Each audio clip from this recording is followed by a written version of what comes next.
Hello students, आज हम worksheet 20 class 10th समांतर श्रेणी के शाब्दिक समस्याएं कुछ वर्ड प्रॉब्लम्स एपी की हैं, उनको सॉल्व करने का प्रयास करेंगे। इसमें वर्कशीट में सबसे पहले एग्जांपल दिया हुआ है हमें 2 अंकों की कितनी संख्याएं 3 से विभाजित हैं। How many numbers 2 digit numbers divisible by 3।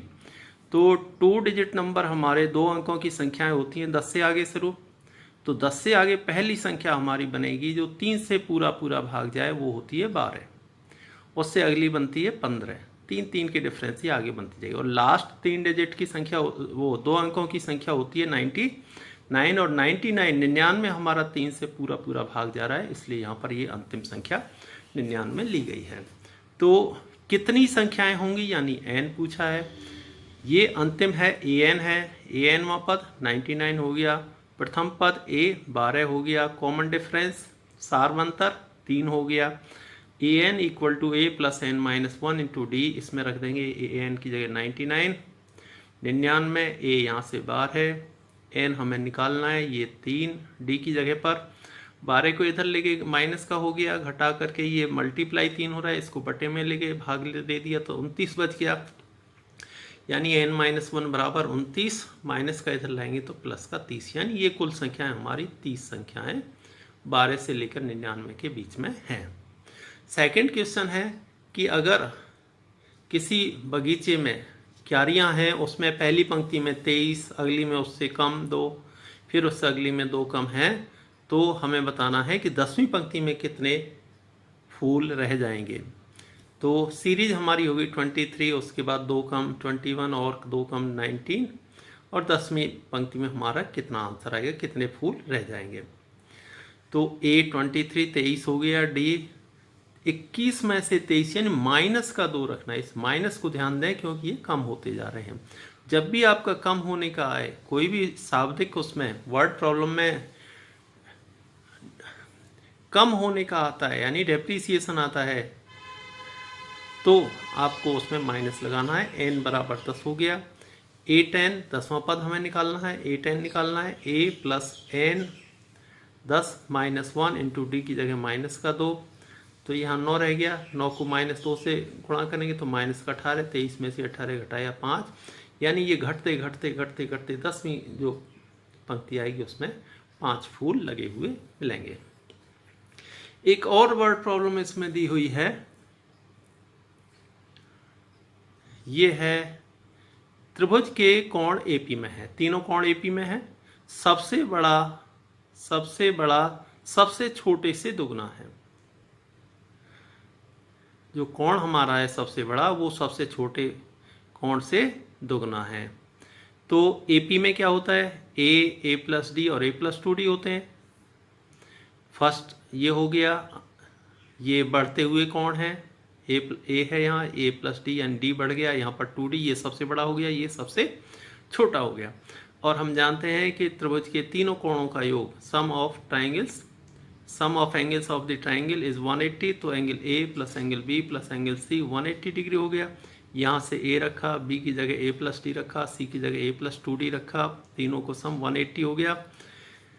3a 2d plus 1d 3d is equal to 180, 3 common लेकर के 3 से डिवाइड कर दिया तो 60 आ गया। अब यहाँ से लेंगे कि सबसे बड़ा कोण सबसे छोटे से दुगना है, तो a plus D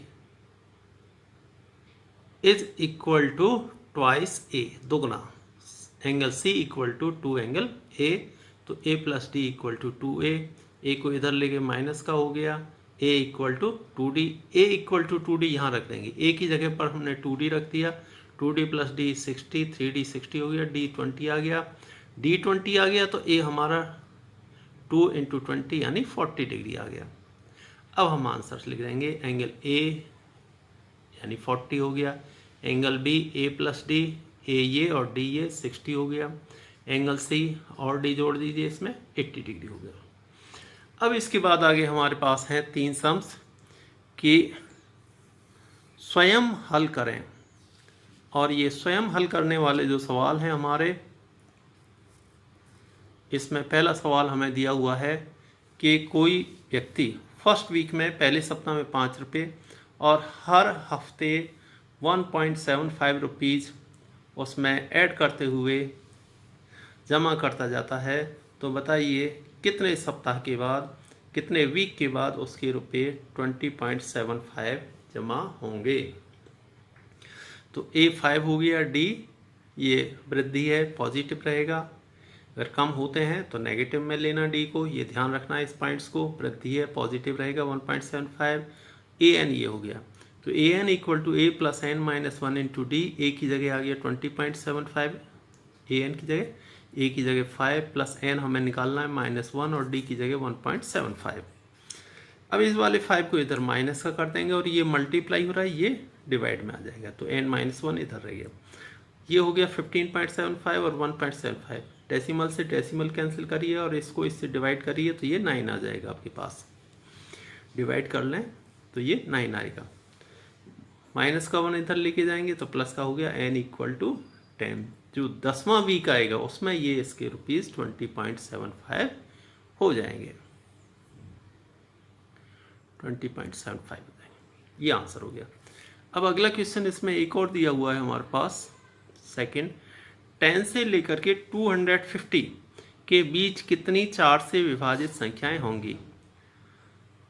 divisible by 4 between 10 and 215। तो सबसे पहले 4 से डिवाइड होने वाली संख्या है, भाग होने वाली संख्या है 12। 10 से आगे 12 पहली संख्या आएगी। और 250 तो 4 से पूरा डिवाइड होता नहीं है, तो इससे पहली संख्या कौन सी है जो 4 से पूरा डिवाइड होती है? वो है 248। तो ये 248 हो गया। मेन इस क्वेश्चन में यही है कि ये वाली लाइन आपको क्लियर आनी चाहिए, जैसे कि पहले वाले क्वेश्चन में भी आ चुकी है, एग्जाम्पल में भी यही है, सेम यहाँ पर वही बात चल रही है।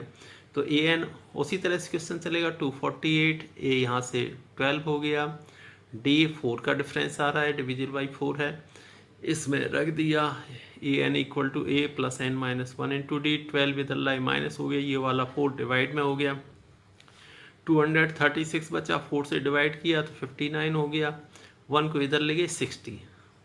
यानी ये 12 से लेकर के 240 तक जितने नंबर्स हैं ये हैं हमारे 60 नंबर्स। ये एक एग्जाम्पल में भी पहले आ चुका है, आप प्रैक्टिस कर लें इसका। एक और क्वेश्चन है कि क्वाड्रिलेटरल के जो एंगल्स हमें फाइंड करने हैं, डी हमको इसमें 10 दिया हुआ है। तो एपी में है चारों एंगल्स हमारे, तो एपी में ए प्लस डी, ए प्लस 2डी, ए प्लस 3डी, ये हमने मान लिए। अब एंगल्स के चारों एंगल्स का सम होता है 360 डिग्री, तो हमने चारों को प्लस कर दिया इक्वल टू 360। प्लस किया तो 1 2 3 4, 4 तो ए हो गए, डी कितने हुए 1 2 और 1 3 और 3 6 डी हो गए इक्वल टू 360। अब यहाँ पर डी 10 दे रखा है तो डी की जगह पर यहाँ 10 रख दिया, 10 से 6 को मल्टीप्लाई किया 60 हो गया, 60 को प्लस का इधर आके माइनस का हो गया, यानी 300 रह गया। 4a एक ये वाला 4 डिवाइड में गया तो ये आ गया 75, यानी ये पहला एंगल ए अगर हम लेते हैं तो ये हो गया 75। बी हमारा यानी इसमें 10 और जोड़ दिया 85 हो गया, इसमें एक और डी बढ़ जाएगा 85 और 10 95 हो गया, और 10 105। ये हमारे इसके आंसर्स हो गए। तो सभी बच्चे इनका प्रैक्टिस कर लें, वर्ड प्रॉब्लम का सम